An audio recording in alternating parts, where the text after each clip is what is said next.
tena. Yaani mechi ya leo ya Coast ambao tumepata ushindi wa goli 1-0. Mechi ya leo afadhali kuliko mechi ya tarehe 10. Ni heri tupigane vita ya 3 ya dunia kuliko mechi ya tarehe 10. Kwa nini? Ni mechi ya kisasa. Kwa nini? Kwa sababu Azam wana vinasaba na upande wa pili. Hii ni mechi ya tarehe 10, maana yake ni mechi ya kisasi.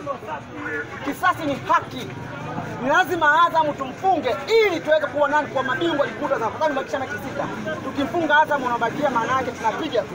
Kwa hiyo mechi ni ngumu. Na hiyo mechi ni viongozi wao wote kwa pamoja wa Azam wanashirikiana kukandamiza Yanga. Sio mechi rahisi kama tokea Ismaili. Ni mechi ngumu. Kwa wana Yanga mjiandae kokote. Mechi hiyo tunaenda kukutana katika uwanja wa Azam. Mazingira ambayo tumetaka katika uwanja wa Azam kila mwana Yanga katika nchi anajua. Kwa sio mechi nyepesi. Sio mechi nyepesi. Sio mechi rahisi kama mnapofikiria. Ndio maana naambia wana Yanga kokote kama mnasikia. Kokote mnaposikia.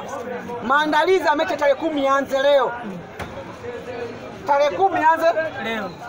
Kwa sababu ni mechi ni ngumu kuliko maelezo. Kwa sababu upande wa pili washasema. Wachambuzi wote washasema. Kwa Azam wanapojiandaa na Yanga manake wanajiandaa mara 100 kuliko kabingwa kuliko wanapojiandaa na Simba. Prince Dube alishatoka kwa sababu mechi ya Yanga atapojiandaa ni tofauti anapojiandaa na Simba, kwa anajiandaa mara 100. Hiyo mechi sio rahisi kama unapofikiria. Ni mechi ngumu. Ni mechi ya maamuzi. Sasa mechi hiyo ndio tunahitaji kila mwana Yanga kokote. Dua na sala kwa ajili ya mechi ya tarehe 10 kuliko aachana na mechi nyingine yoyote. Hii mechi ya Coast shaisha. Hii mechi nitashangaa mwanachama au shabiki wa Yanga atajadili mechi ya Coast ambayo imeshaisha kwa pointi 3 au mechi nyingine tarehe 9 wakati tuna mechi ngumu tarehe 10. Hiyo naongea tu tuangalie mechi ya tarehe na wasia mimi bado kijana mdogo, lakini hiyo mechi ni ngumu sana. Kulingana na tendi ya Azam na kulingana na viongozi wa Azam na kulingana na matukio ambayo yashatokea katika Azam Complex. Mwalimu, unasema una kikosi bora pengine kuliko timu yoyote hapa NBC. Vipi ukiwa na kikosi bora unamuogopa Azam FC ambayo ni miongoni mwa timu ambayo unasema haikuwezi kinafasi na kikosi? Kwanza nimezungumza kitu kimoja. Kuhusu ugumu wa mechi ya Azam nafahamu. Mechi ya mwisho ya Azam mliona yaliyotokea. Hiyo tusidanganyane. Lakini vile vile Yanga kwa katika uwanja Azam. Mambo ambayo yamefanyika katika uwanja Azam. Ninyi mnafahamu ndio kwa sababu katika kwetu kaja katika uwanja KMC.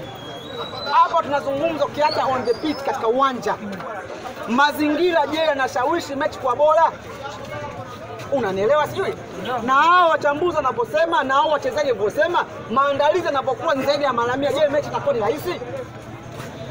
Kwani ukichukua kati ya Coast na Yanga na moyo ikosi bora?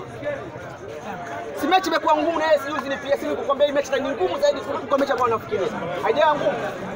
Kwa mimi ninachokisema maana yake ni maandalizi kwa ajili ya mechi ya tarehe 10. Hiyo ndio finali ya NBC msimu huu.